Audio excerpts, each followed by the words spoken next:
જય Shri Krishna. Welcome to mother and daughter kitchen. આજે આપણે બનાવીશું પાત્રા. પાત્રાને માટે શું શું સામગ્રી જોઈશે તે હું તમને બતાવી દઉં.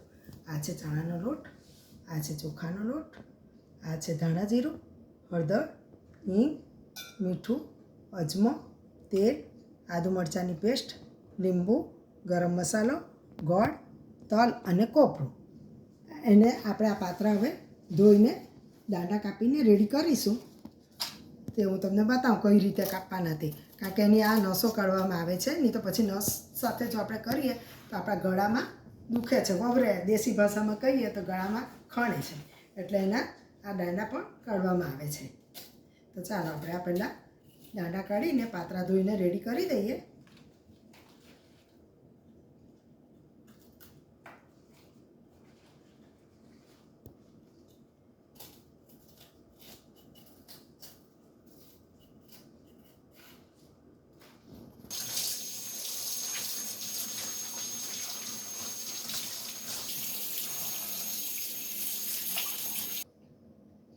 ચાલો તો હવે આપણે પાત્રામાં કઈ રીતે પાત્રા ચોપડવા તેની રીત હું બતાવીશ. આ છે પાત્રાના દાંડા. ઘણા લોકો આને પણ બધી નસો કાઢીને ઝીણા ઝીણા ટુકડા કરે છે અને ગોળા વાળીને તે પણ આમાં બાફીને પછી તેને તેલ સાથે ખાવામાં આવે છે. પણ હું એનો ઉપયોગ કરતી નથી, એટલે આપણે એને કાઢી નાખીશું.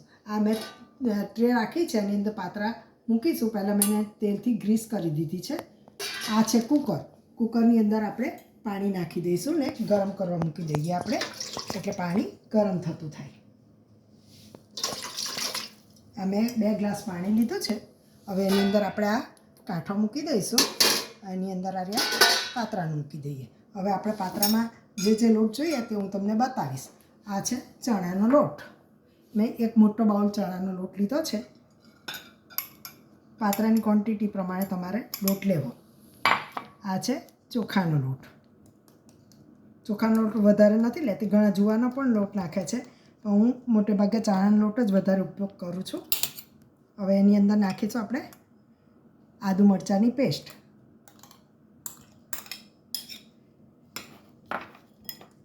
આ છે હિંગ.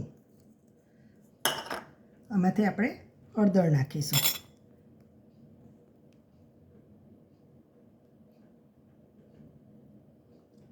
આ છે ધાણા જીરું. ધાણા જીરુંનો ઉપયોગ આમાં વધારે કરવામાં આવે છે, તે સ્વાદમાં ખૂબ જ સરસ લાગે છે. આ છે અજમો. અજમો પણ આપણે આપણા ટેસ્ટ મુજબ જે પ્રમાણે પાત્રા હોય તે પ્રમાણે નાખવો આપણે. હવે નાખીશું આ મેં ધાણા થોડાક ક્રશ કરીને લીધા છે, સૂકા ધાણા છે. ગરમ મસાલો છે, એ પણ આપણે અંદર નાખી દઈશું. એનો સ્વાદ ખૂબ જ સરસ લાગે છે. આ છે લીંબુનો રસ. ઘણા આંબલી પણ લે છે, પણ હું લીંબુનો ઉપયોગ વધારે કરું છું અહીંયા. આ છે ગોળ. આપણે ગોળ જોઈતા પ્રમાણમાં લેવો. જેટલું લીંબુ હોય તે પ્રમાણે આપણે ગોળ લેવો. આ છે તલ અને કોપરું. હવે આપણે એની અંદર મીઠું નાખીશું. સ્વાદ મુજબ આપણે મીઠું નાખીશું.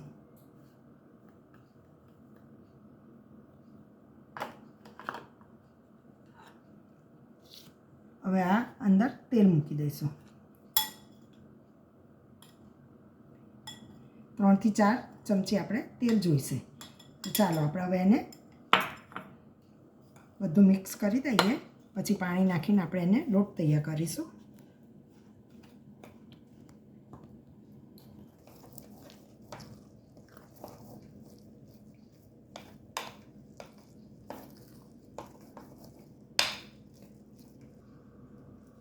આ આપણો પાત્રાનો લોટ રેડી થઈ ગયો છે. બધું મિક્સ કરી દીધું છે. હવે આપણે એને ચોપડવાની તૈયારી કરીશું. આ રીતે એને બધાને લીટા વાળી દઈશું.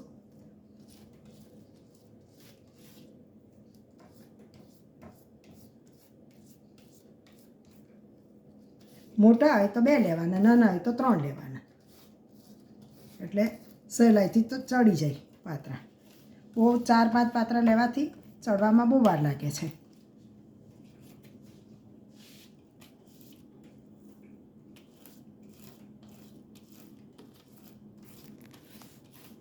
સ્વાદમાં તો એટલા સરસ લાગે છે કે વારંવાર બનાવવાનું મન થશે તમને પણ. તમે પણ આ રેસીપી જોજો અને શેર કરજો.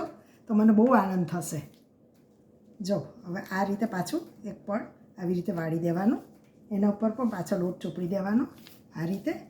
પછી એને આમ ફોલ્ડ કરીને પાછું ઉપર પણ પાછો લોટ લગાવવાનો. પછી આ રીતે એને પીંડું વાળી દેવાનું. આ રીતે આપણે બધા પીંડા રેડી કરીશું.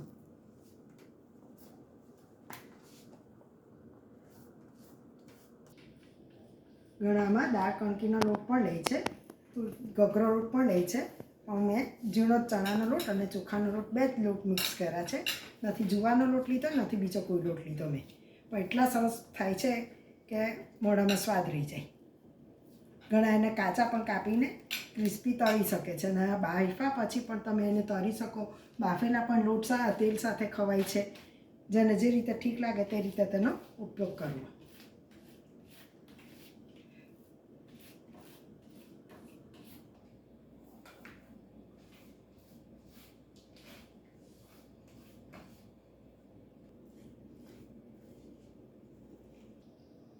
આ આપણા પાત્રા ચોપડીને જ મેં રેડી કરી દીધા છે. આ એક બાજુ મેં પાણી ગરમ કરવા મૂકી દીધું હતું કુકરમાં. હવે એ પાત્રા અંદર આપણે સ્ટીમ કરવા માટે મૂકીશું. 15 થી 20 મિનિટમાં આપણા પાત્રા રેડી થઈ જશે. ચાલો તો આપણે એને કુકરમાં મૂકી દઈએ.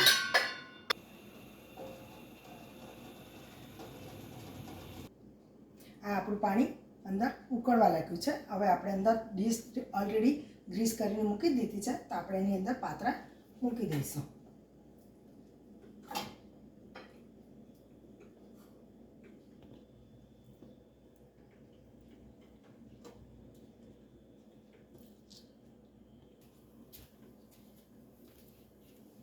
હવે આ આપણા પાત્રા મેં મૂકી દીધા છે, એને બંધ કરી દઈશું.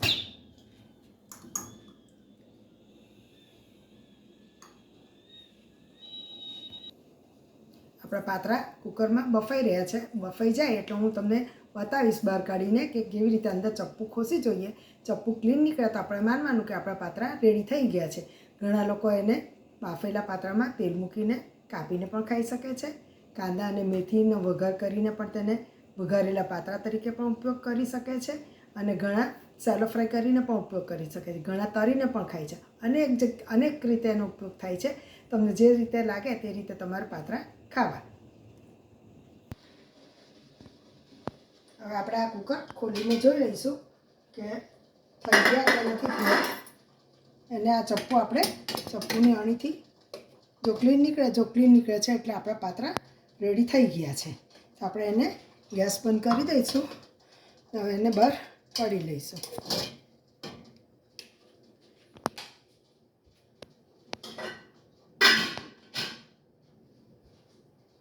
હવે આપણે એને ડીશમાં કાઢી દઈએ.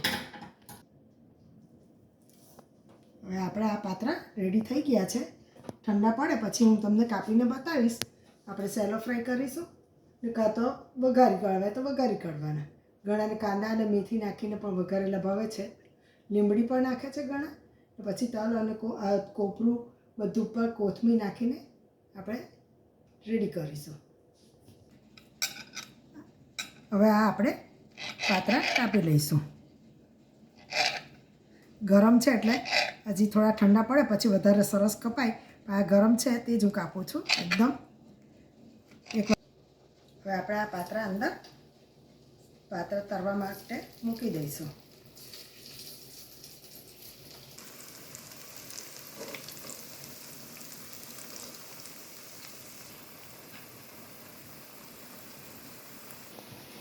હવે આ આપણા પાત્રા તળાઈને રેડી થઈ ગયા છે. આપણે એને પ્લેટમાં કાઢી લઈશું. આ આપણા પાત્રા તળાઈને રેડી થઈ ગયા છે. આ બાફેલા છે.